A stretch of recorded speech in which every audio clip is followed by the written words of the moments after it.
Welcome to A9 TV. ముందుగా headlines చూద్దాం. నిజాయితీగా పనిచేసే అధికారుల పట్ల అవమానం అంగీకారమని సీఎం ఆగ్రహం. ప్రజాసేవకుల కృషిని వక్రీకరిస్తున్న వారిపై చంద్రబాబు ఆగ్రహం. ఫేక్ ఫెలోస్ వల్ల రాష్ట్ర ప్రగతి దెబ్బతింటోందని సీఎం వ్యాఖ్య. నిజమైన సమాచారాన్ని విశ్వసించాలంటూ ప్రజలకు చంద్రబాబు పిలుపు. అజహరుద్దీన్ కు అవకాశం నిరాకరించడం బీజేపీ కుట్ర అని బట్టి ఫైర్. మైనార్టీ నేతల అడ్డంకిపై బీజేపీ ద్వంద్వ వైఖరి ఎండగట్టిన బట్టి దేశ గౌరవానికి మచ్చ తెచ్చే రాజకీయాలు ఆపండని వ్యాఖ్య. మతం పేరుతో రాజకీయాలు దేశానికి ప్రమాదమన్న డిప్యూటీ సీఎం.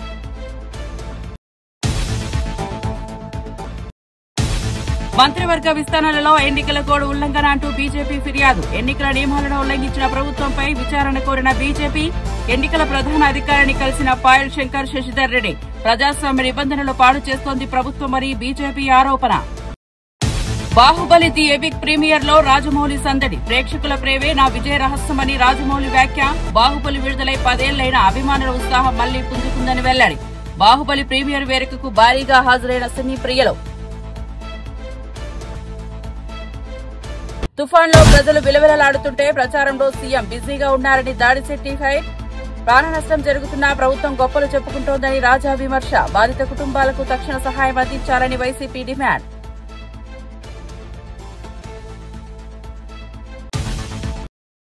ఇక వార్త వివరాల్లోకి వెళ్తే ప్రజాసేవకుల కృషిని గుర్తించాల్సింది పోయి వక్రీకరిస్తున్నారని సీఎం చంద్రబాబు ఆగ్రహం వ్యక్తం చేశారు. కొందరు ఫేక్ ఫెలోస్ నకిలీ వార్తలు పంచి ప్రజల్లో గందరగోళం సృష్టిస్తున్నారని వ్యాఖ్యానించారు. ప్రభుత్వ పనితీరు గురించి ఇంత హోంవర్క్ జరుగుతున్నా నిజాలను వక్రీకరించే వ్యక్తులు దురుద్దేశంతో వ్యవహరిస్తున్నారని విమర్శించారు. ప్రజల శ్రేయస్సే తమ ధ్యేయమని నిస్వార్థంగా కృషి చేస్తున్న అధికారులను ప్రోత్సహించాలని అన్నారు. రాష్ట్ర అభివృద్ది కోసం ప్రభుత్వం ప్రతినిత్యం కష్టపడుతోందన్నారు. ప్రజల నమ్మకంతో బాధ్యతతో నిజమైన సమాచారాన్ని విశ్వసించాలని చంద్రబాబు పిలుపునిచ్చారు. ఒక 170,000-75,000 క్యూసెక్స్ ఆఫ్ వాటర్ ఇప్పుడు వచ్చేసే పరిస్థితికి వచ్చింది. అది రాత్రికి ఇక్కడికి వస్తుంది. పక్కన మున్నేరు అవి కూడా వస్తున్నాయి.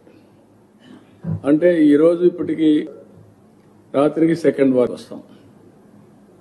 ఇవన్నీ కూడా ఎక్కడికక్కడ అనలైజ్ చేసుకొని ప్లానింగ్ ఇన్ అడ్వాన్స్. ఒకవేళ రిజర్వాయర్స్ లో నీళ్లుంటే అడ్వాన్స్ ఎవాక్యుయేషన్ చేసి ఆపరేట్ చేయడం. ఇప్పుడంతా కూడా ఫ్లాష్ ఫ్లడ్స్ వస్తున్నాయి. Cloud bursting. ఒకే దగ్గర 40 సెంటీమీటర్ల వర్షం. 40 సెంటీమీటర్లు పడితే వర్షమే. బుడమేరులో జరిగింది, వరంగల్ లో జరిగింది. 42 సెంటీమీటర్లు పడిపోయింది. ఇలాంటివన్నీ కూడా ముందుగానే ఫోర్కాస్ట్ చేసి హెవీ టు మోడరేట్ ఎంత పర్ఫెక్ట్ కూడా రాలా. వాళ్ళు ఇచ్చే ఇన్ఫర్మేషనే కాకుండా ఇంటర్నేషనల్ గా ఆల్ ప్రిడిక్షన్స్ అవి కూడా తీసుకొని మేము ఒక మోడలింగ్ తయారు చేసుకుంటూ అక్కడి నుంచి ఇవన్నీ కూడా మానిటర్ చేస్తా వచ్చాం. దీంతో ఈ రోజు మీరు చూస్తే సిస్టమ్ 16 నెలల్లో తయారు చేశాం. టెక్నాలజీని కూడా ఇంటిగ్రేట్ చేశాం. టెక్నాలజీ ఇంటిగ్రేట్ చేసి ఇప్పుడు ఉదాహరణకు మీరు ఒక వదులుతారు ఇక్కడ. ప్రతి ఒక్క పెన్షన్ ఇచ్చారో టెక్నాలజీ ఆడిటింగ్ ఆటోమేటిక్ గా మాకు వచ్చారా? వాళ్ళు ఏదైనా అక్కడ ఇచ్చారా? నరేగా వర్క్ సైట్ ఉంటే అక్కడ ఇచ్చారా? లేదంటే పంచాయతీ ఆఫీసులు ఇచ్చారా? క్లారిటీ వస్తుంది. దాని రీజన్స్ కూడా జస్టిఫికేషన్ వస్తుంది. మళ్లీ వీళ్ళ దేశానికి పేరు తెచ్చిన క్రీడాకారుడు అజహరుద్దీన్ ను మంత్రివర్గంలోకి చేర్చకుండా బీజేపీ కుట్రలు చేస్తోందని డిప్యూటీ సీఎం బట్టి విక్రమార్క విమర్శించారు. ఇలాంటి రాజకీయ వైఖరులు ప్రజాస్వామ్యానికి మచ్చ తెచ్చాయని అన్నారు. బీఆర్ఎస్ కు వేలు చేయాలనే ఉద్దేశంతో బీజేపీ మైనార్టీ నేతను అడ్డుకుంటోందని బట్టి ఆరోపించారు. దేశ కీర్తిని చాటిన అజహరుద్దీన్ కు అవకాశం ఇవ్వకపోవడం తగదన్నారు. ప్రజల ఏకత్వం కాపాడే క్రీడాకారుడికి గౌరవం ఇవ్వకపోవడం ఆందోళన కలిగిస్తోందని అన్నారు. మతం పేరుతో రాజకీయాలు ఆడటం దేశానికి హానికరమని బట్టి హెచ్చరించారు. రాష్ట్ర మంత్రివర్గంలోకి తీసుకోకుండా బీజేపీ కుట్రలు చేసే కార్యక్రమాన్ని తీవ్రంగా ఖండిస్తూ ఉన్నాను. వారు ప్రత్యేకంగా రాష్ట్ర భారతీయ జనతా పార్టీకి సంబంధించిన నాయకత్వం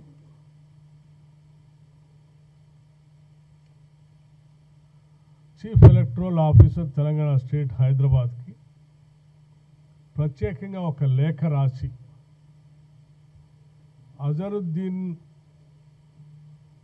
అజరుద్దీన్ గారిని రాష్ట్ర కేబినెట్లోకి కాంగ్రెస్ పార్టీ ఆలోచన మేరకు ప్రభుత్వంలోకి ఆయన మంత్రివర్గంలో తీసుకుంటున్నారు అని పత్రికల ద్వారా తెలిసింది.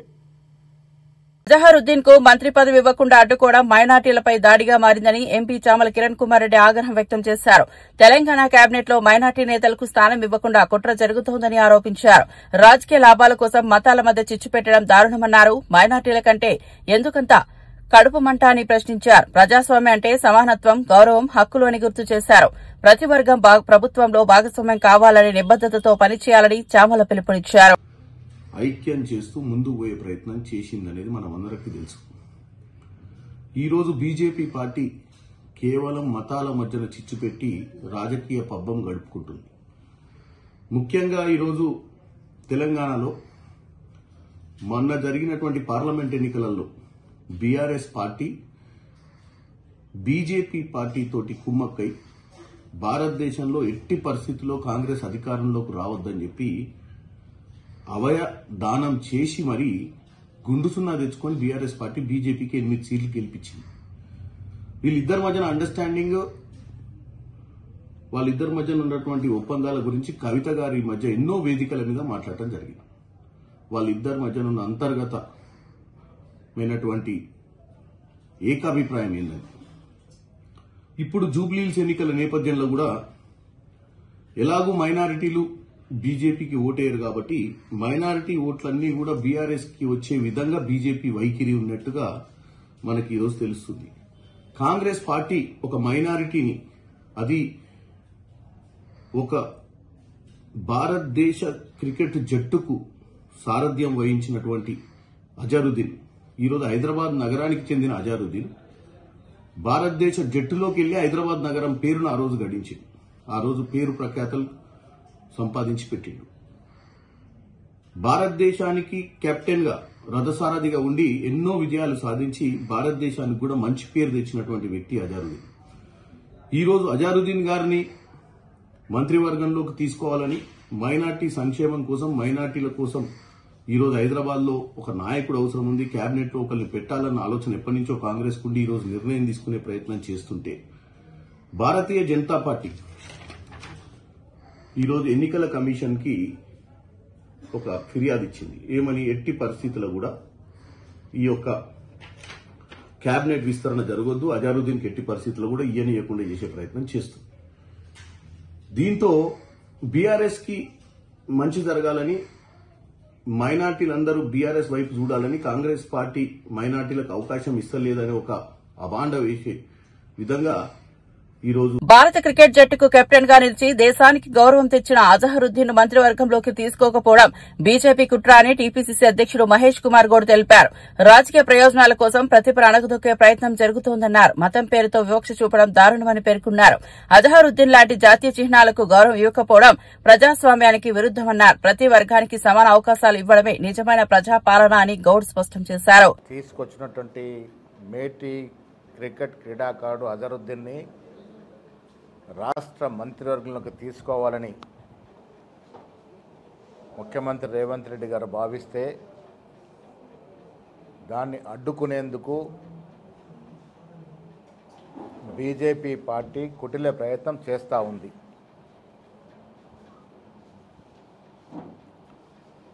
అజహరుద్దీన్ గారి గురించి ఈ దేశ ప్రజలకు, రాష్ట్ర ప్రజలకు, ముఖ్యంగా తెలంగాణ ప్రజలకు, హైదరాబాద్ ప్రజలకు తెలియంది కాదు.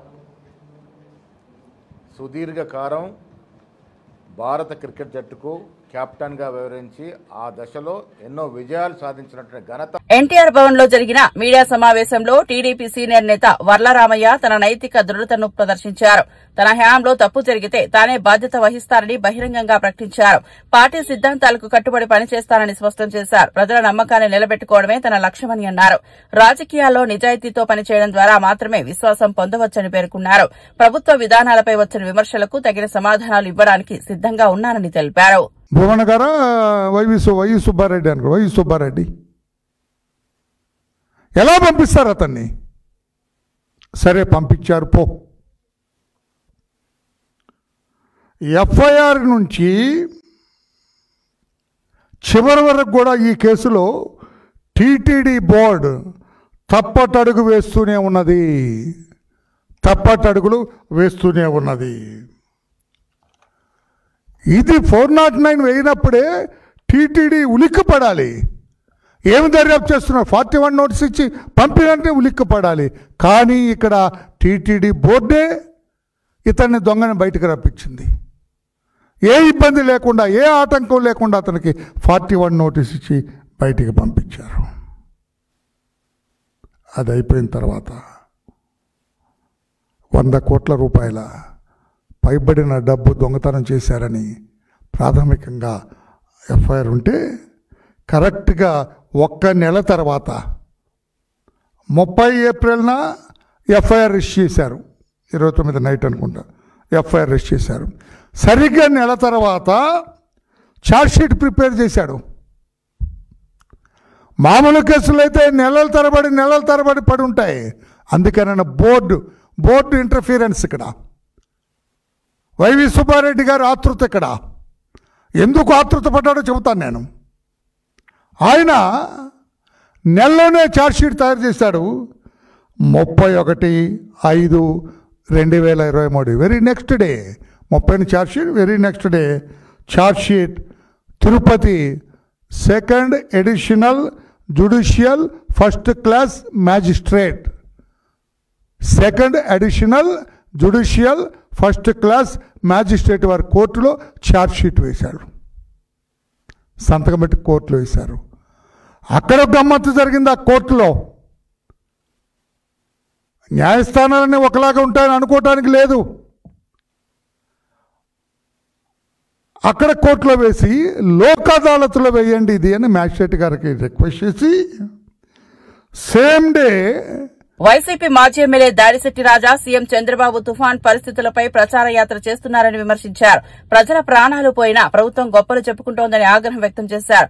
తుఫాన్ కారణంగా రాష్ట్ర వ్యాప్తంగా 8 మంది ప్రాణాలు కోల్పోయారని గుర్తు చేశారు. బాధిత కుటుంబాలకు ప్రభుత్వం తక్షణ సహాయం అందించాల్సిన అవసరం ఉందని అన్నారు. కష్ట సమయంలో రాజకీయ ప్రయోజనాల కోసం ప్రచారం చేయడం తగదని విమర్శించారు. ప్రజల సమస్యలను పరిష్కరించడం ప్రభుత్వ ధర్మమని గుర్తు చేశారు.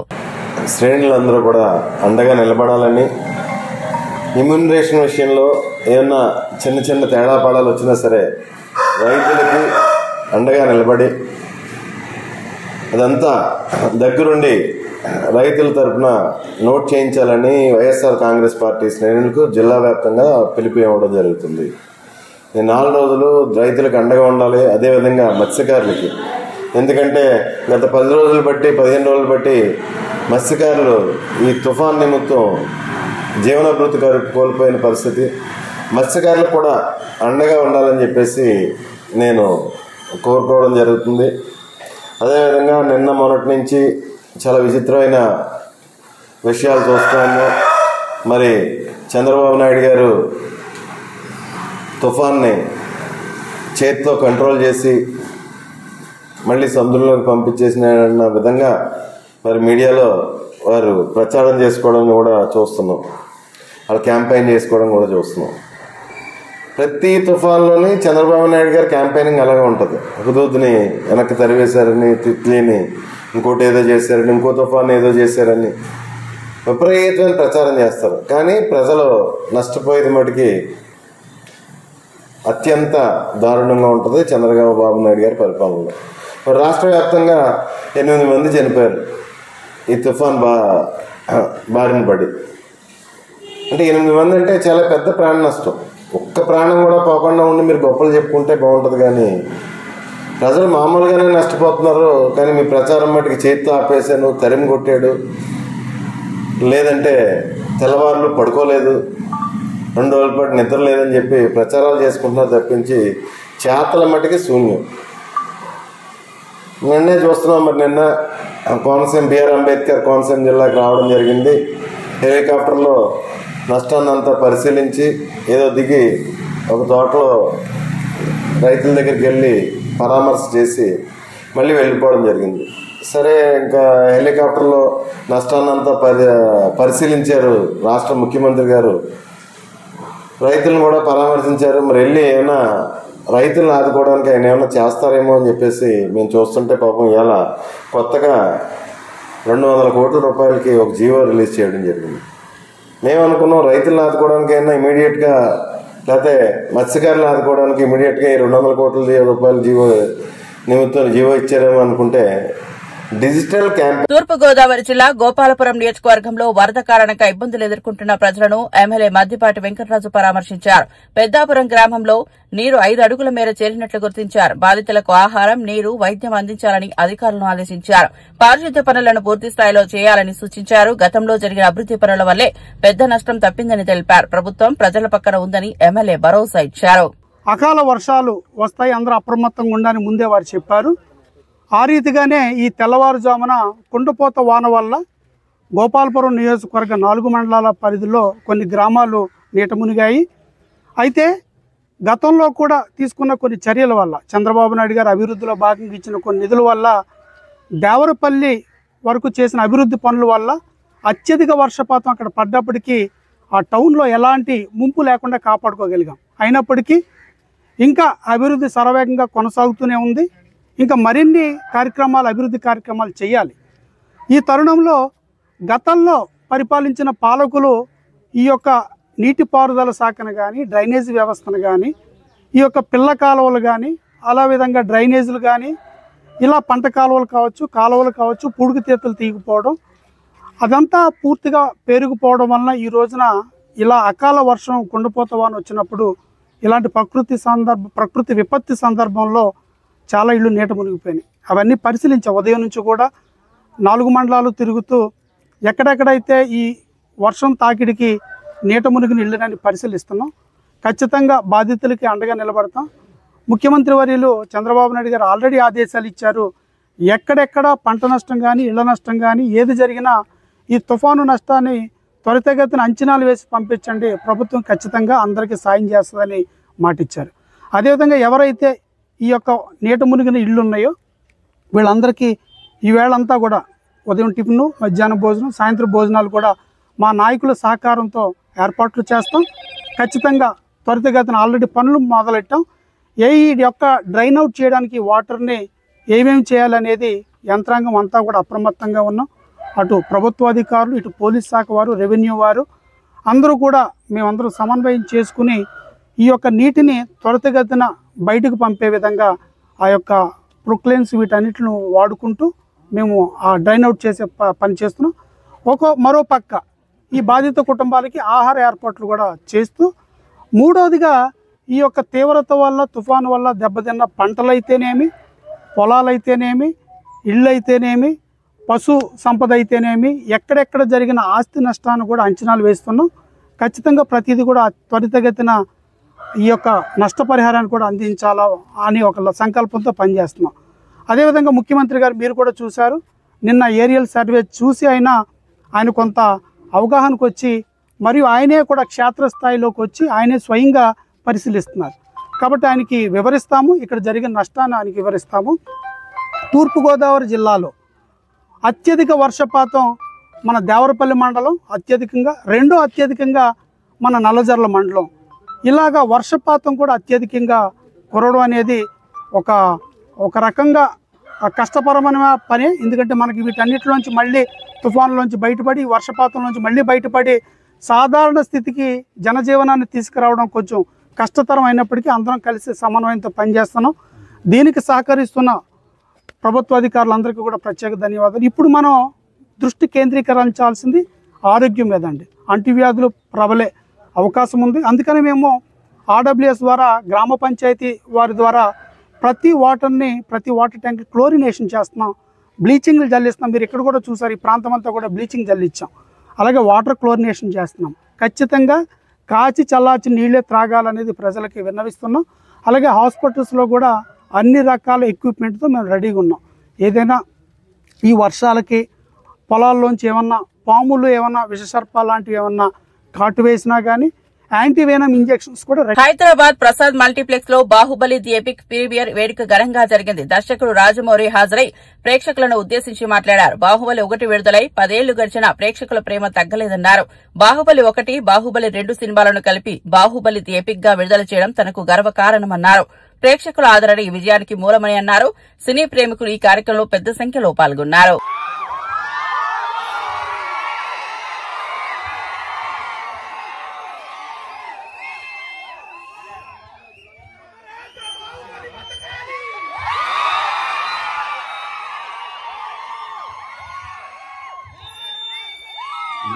తోటి మాహిష్మతి ప్రజలందరికీ శుభాభినందనలు. మన రాజ్యంలో పంటలు ఎలా పండుతున్నాయి? వ్యాపారాలు బాగా జరుగుతున్నాయా? రాజమాత దేవసేన ఆధ్వర్యంలో మహేంద్ర బాహుబలి పాలన ఎలా ఉంది? ఆ ముసలుడు బతకాలో చావాలో తెలియక బిజ్జల దేవుడు ఏడుస్తా చస్తా అటు ఇటు తిరుగుతున్నాడు. బానే ఉన్నాడా? అయిపోయాడా? ఎంత ప్రేమ చూపించారండి మీరు మా మీద, బాహుబలి మీద. 10 సంవత్సరాలు అయినా కూడా ఎక్కడ మీ ప్రేమ తగ్గలేదు, మీ అభిమానం తగ్గలేదు. I don't think I can express my love back to you in words. Thank you very much. So, ఈ 10 సంవత్సరాల తర్వాత ఎందుకు బాహుబలిని తీసుకురావాలి అంటే ఫీడ్బ్యాక్ వస్తుంది. It's just your love. You continuously kept asking ఏంటి బాహుబలిలో ఏం జరుగుతుంది, మాహిష్మతిలో ఏం జరుగుతుంది, కంటిన్యూస్ గా అడుగుతా ఉన్నారు. That's way we thought we should bring it back. But ఎలా తీసుకురావడం, జస్ట్ రిలీజ్ గా చేసేయడమా? We should do something better kada అని చెప్పి we came out this idea of bringing both the films together as epic. మీరు 10 సంవత్సరాలుగా మీరు whistles కొట్టి, claps కొట్టి, ఎమోషనల్ ఫీల్ అయ్యి, కన్నీళ్లు పెట్టి, ఆనందపడి చేసిన సీన్స్ అన్ని ఉంచాను అనుకుంటున్నాను. Please watch it, give me your feedback and keep giving us your love. Thank you very much and Jai Mahishmati. Watch it and enjoy. Thank you very much.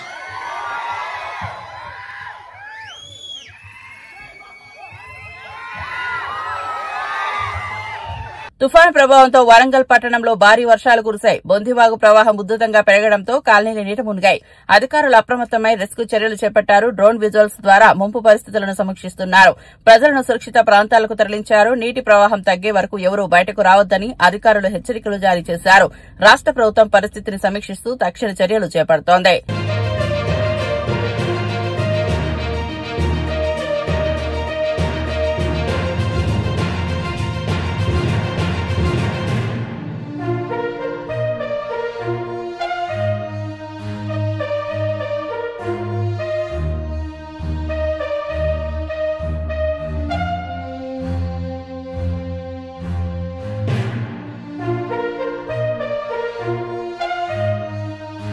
మంత్రివర్గ విస్తరణలో ఎన్నికల కోడ్ ఉల్లంఘించారని బీజేపీ నేతలు ఆరోపించారు. MLA Payal Shankar, senior నేత శశిధర్ రెడ్డి హైదరాబాద్ లోని రాష్ట ఎన్నికల ప్రధాన అధికారి సుదర్శన్ రెడ్డిని కలిశారు. ఎన్నికల నియమాలు ఉల్లంఘించిన ప్రభుత్వం చర్యలకు గురి కావాలని డిమాండ్ చేశారు. ప్రజాస్వామ్యంలో ఆచరణ నియమాలు ఉల్లంఘించడం తగదని పేర్కొన్నారు. అధికారులు వెంటనే దర్యాప్తు చేపట్టి తగిన చర్యలు తీసుకోవాలని బీజేపీ నేతలు విజ్ఞప్తి చేశారు. అజారుద్దీన్ కు మంత్రివర్గంలో స్థానం ఇస్తానని ఈరోజు చెప్పడం జరిగింది. కాంగ్రెస్ పార్టీని సూటిగా అడగదలుచు. 2 సంవత్సరాలైంది కదా మీ రాష్ట్రంలో మీరు అధికారంలోకి వచ్చి. ఇంకొక 10 రోజులు ఆగితే మోడల్ కోడ్ కండక్ట్ పూర్తయిపోతుంది కదా. ఇంత హుటాహుటిన ఏం ఆశించి మీరు ఈ యొక్క చర్య చేస్తా ఉన్నారో తెలంగాణ ప్రజలకు సమాధానం చెప్పాల్సినటువంటి అవసరం ఉన్నది. ప్రత్యేకంగా ఏ 20% వర్గం మీదనైతే మీరు ఆధారపడి ఈ రాష్ట్రంలో రాజకీయాలు చేయాలనుకుంటున్నారో మిగతా 80% వర్గం కూడా మీ యొక్క చర్యలను గమనిస్తా ఉన్నారు. ఎట్టి పరిస్థితులలో ఎన్నికల నియమావళిని ఉల్లంఘించి చేసేటటువంటి ఈ కార్యక్రమాన్ని ఎన్నికల కమిషన్ అడ్డుకొని తీరాలని భారతీయ జనతా పార్టీ తరఫున విజ్ఞప్తి చేయడం జరిగింది. చెనగాని దయాకర్ విలేకరుల సమావేశం నిర్వహించారు. ప్రస్తుత రాజకీయ పరిణామాలు, పార్టీ వ్యూహాలు, ప్రజా సమస్యలపై పార్టీ తీసుకుంటున్న నిర్ణయాలను వివరించారు. కాంగ్రెస్ పార్టీ రాష్ట ప్రజలకు అండగా నిలుస్తుందని స్పష్టం చేశారు. ప్రజా సమస్యల పరిష్కారమే తమ లక్ష్యమని పేర్కొన్నారు. పలు సంక్షేమ కార్యక్రమాలు, అభివృద్ది ప్రణాళికలపై ప్రజలకు అవగాహన కల్పించడానికి మీడియా సహాయం కోరారు. ప్రజలందరూ గమనించాలని మేము కోరుతా ఉన్నాం. ఇవాళ 10 ఏళ్లు కేంద్ర మంత్రిగా ఉండి జూబ్లీస్ కి ఆయన చేసింది ఏంది, ఆయన పీకింది ఏందని నేను అంటా ఉన్నాను. ఏమన్నా అక్కడ ఏమన్నా పర్యటన చేసి ఏమైనా అభివృద్ధి కార్యక్రమాలు చేసిండా, లేదా పోయిన ఎమ్మెల్యే ఏమన్నా చేశాడు? అక్కడ ప్రజలకు చేసింది ఏంది? గాంధీ భవన్ లో ఫిషరీస్ చైర్మన్ మెట్టు సాయి కుమార్ విలేకరుల సమావేశంలో మాట్లాడారు. తుఫాను ప్రభావంతో నష్టపోయిన మత్స్యకారులకు తక్షణ సహాయం అందించేందుకు ప్రభుత్వం చర్యలు తీసుకుంటోందని తెలిపారు. వేట నిషేధ కాలంలో మత్స్యకారుల జీవనోపాధికి అవసరమైన సబ్సిడీలు, బియ్యం పంపిణీ వంటి పథకాలు అమలు చేస్తున్నామని చెప్పారు. సముద్ర తీరం భద్రతకు, బీచ్ ప్రాంతాల అభివృద్దికి ప్రత్యేక ప్రణాళికలు సిద్దమవుతున్నాయని వెల్లడించారు. మత్స్యకారుల సంక్షేమం పట్ల ప్రభుత్వం కట్టుబడి ఉందని పేర్కొన్నారు. చేపల ఉత్పత్తి, ఎగుమతులు పెంచేందుకు చర్యలు కొనసాగుతాయని తెలిపారు. చిల్లర మాటలు పనిచేసుకునేటువంటి సంతోషరావు ఎక్కడ?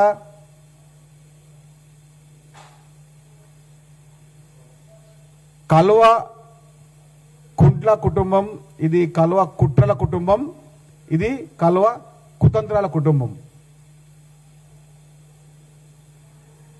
కేటీఆర్ గారు ఏమనుకుంటారంటే తండ్రి తర్వాత నేనే సీఎం ఉండాలి అనుకున్నటువంటి కల్వకుంట్ల తారక రామారావు గారు ఇది రాజరిక పాలన కాదు,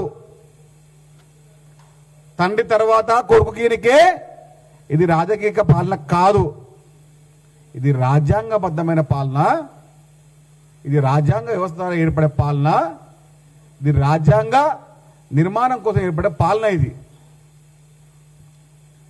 తండ్రి తర్వాత కొడుకు, ఆ కొడుకు తర్వాత ఆ కొడుకు, ఆ కొడుకు తర్వాత ఇంకో కొడుకు, పెద్దమ్మ కొడుకు, చిన్నమ్మ కొడుకు, చెల్లె కొడుకు, అక్క కొడుకు, సడ్డకున్ కొడుకు, వీళ్ళందరికీ రాజకీయం చేయించండి. మీరు ఇప్పుడు తెలంగాణ రాష్ట్రంలో అడ్రస్ లేకుండా, అనామతు లేకుండా ఉన్నారు. తెలంగాణ ప్రజలు మీకు పెట్టిన శాపం అది. ఆ శాపం పరిపూర్ణం కావాలంటే మీరు 14 సంవత్సరాలు వనవాసం చేయాల్సిందే. బీఆర్ఎస్ పార్టీ నాయకులు, బీఆర్ఎస్ పార్టీ వ్యవస్థ మొత్తం ఇంకా 14 సంవత్సరాలు వనవాసం చేయాల్సిందే.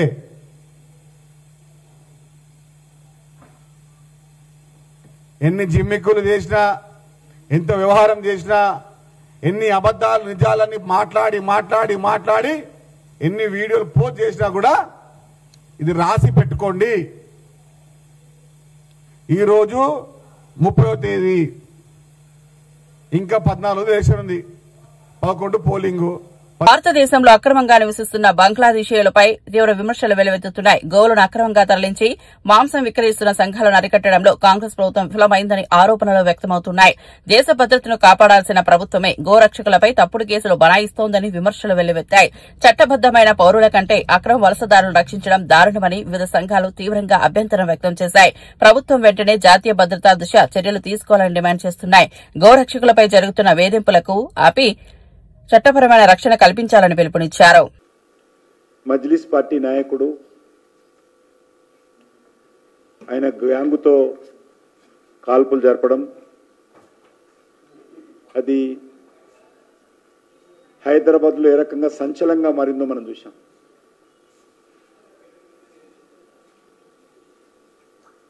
ఈ రకమైనటువంటి చట్ట వ్యతిరేక చర్యలను భారతీయ జనతా పార్టీ తీవ్రంగా ఖండించింది. ఆ రోజే స్వయంగా మేమందరము వెళ్ళి హాస్పిటల్లో మరి ఆ యొక్క ప్రశాంత్ కుమార్కు సకాలంలో వైద్యం అందించేటువంటి ప్రయత్నము డాక్టర్లతో కలిసి మరి అందరం ప్రయత్నం చేయడం జరిగింది. ఈ కేసుకు సంబంధించి రాచకొండ కమిషనర్ పత్రికా విలేకరుల సమావేశంలో 3 అరెస్ట్ చేశాము, ఇంకొక వ్యక్తి మరి అబ్స్కాండింగ్ ఉండాలని చెప్పడం జరిగింది. ఈ యొక్క కీసరలోని రాంపల్లి గ్రామానికి చెందినటువంటి ప్రశాంత్ గత అనేక సంవత్సరాలుగా ఈ యొక్క గో సంరక్షణలో పనిచేస్తూ ఉన్నాడు. ఆయనే కాదు, అనేక మంది కూడా ఈరోజు గో సంరక్షణ కోసం పనిచేస్తున్న విషయాన్ని మనం చూస్తూ ఉన్నాము. పోలీసులు చేయాల్సినటువంటి పని గోరక్షకులు చేస్తూ ఉంటే పోలీసులు చేయూతను అందించి వాళ్ళకు అండగా ఉండాల్సినటువంటి వాళ్ళు అక్రమంగా చట్ట వ్యతిరేకంగా